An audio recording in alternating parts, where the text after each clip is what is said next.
आज हम बात करेंगे असम में नेशनल रजिस्टर ऑफ सिटीजन्स यानी कि एनआरसी और इलेक्शन कमीशन की स्पेशल इंटेंसिव रिवीजन यानी कि एसआईआर के बारे में। हाल ही में असम सरकार ने इलेक्शन कमीशन से अनुरोध किया है कि वो अपनी मतदाता सूची के रिवीजन से पहले असम के एनआरसी को ध्यान में रखे।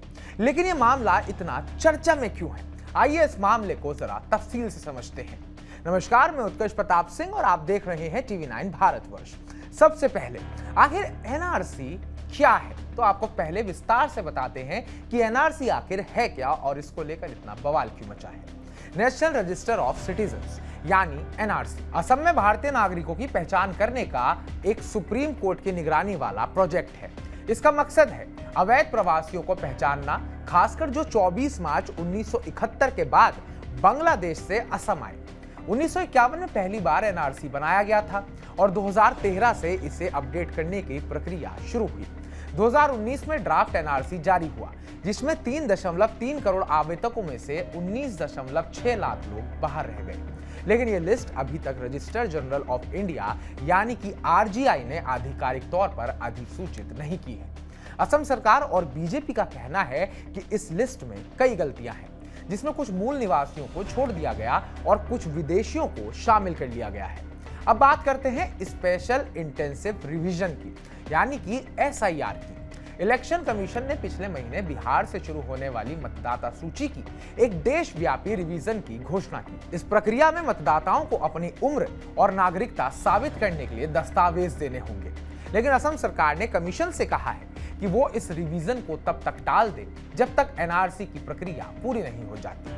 असम का तर्क है, चूंकि उन्होंने पहले ही एनआरसी के तहत नागरिकता सत्यापन का एक बड़ा अभियान किया है, इसलिए इसे मतदाता सूची के लिए आधार बनाना चाहिए।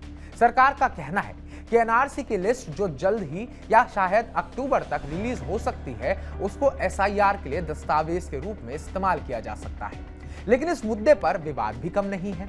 विपक्षी दलों, खासकर बिहार में, इसका आरोप है कि एसआईआर एक तरह से बैकडोर एनआरसी है, यानी नागरिकता सत्यापन का छिपा हुआ तरीका।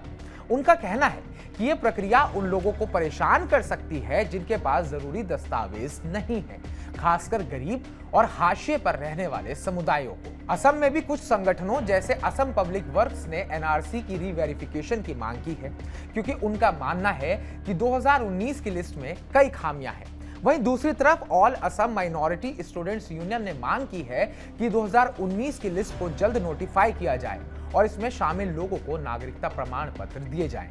असम के मुख्यमंत्री हिमंता बिस्वा शर्मा ने कहा है कि एनआरसी में शामिल और बाहर किए गए लोगों की रीवेरिफिकेशन जरूरी है। उनका मानना है कि 19 लाख की संख्या वास्तविक अवैध प्रवासियों से कम है। साथ ही असम सरकार ने हाल ही में आधार कार्ड जारी करने की प्रक्रिया को भी एनआरसी से जोड़ा है, ताकि केवल वो लोग आधार पा सकें जिन्होंने 2015 में एनआरसी के लिए आवेदन किया था। सुप्रीम कोर्ट ने भी 2019 में कहा था कि एनआरसी की प्रक्रिया पूरी तरह पारदर्शी होनी चाहिए, लेकिन रीवेरिफिकेशन की मांग को खारिज कर दिया था। अब सवाल यह है कि क्या इलेक्शन कमीशन असम की मांग को मानेगा और क्या एनआरसी की लिस्ट को आधिकारिक रूप से स्वीकार किया जाएगा। असम का एनआरसी और एसआईआर का मामला सिर्फ प्रशासनिक नहीं, बल्कि सामाजिक और राजनीतिक रूप से भी संवेदनशील है।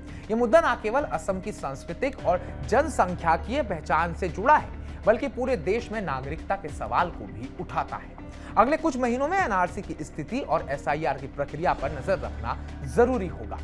तो हमारी इस पूरी रिपोर्ट को लेकर आपका क्या कहना है? क्या असम सरकार का स्टैंड यहाँ पर सही है या फिर जो चुनाव आयोग बोल रहा है वो ठीक है? कमेंट बॉक्स में कमेंट कर अपनी राय जरूर दर्ज करवाइएगा और सीए एनआरसी को लेकर आपका क्या मत है वो भी बताइएगा। बाकी ताजा अपडेट्स पाने के लिए टीवी9 भारतवर्ष को सब्सक्राइब कीजिएगा।